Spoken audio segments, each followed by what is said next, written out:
আপনারা কারেন্টের কাছ থেকে বিরতি থাকবেন।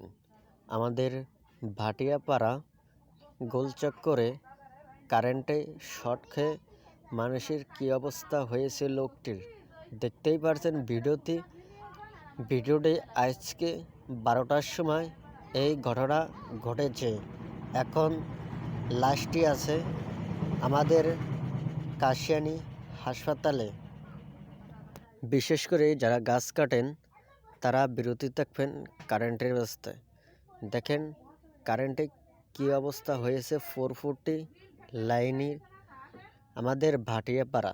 অনেকেই এসব নাম শুনছেন ভাটিয়াপাড়া, অনেকেই চেনেন।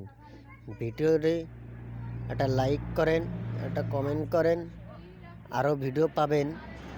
ভিডিও লাস্টে কী অবস্থা, নীরবতা আছে না ভালো আছে এই ভিডিওতে জানতে পারবেন।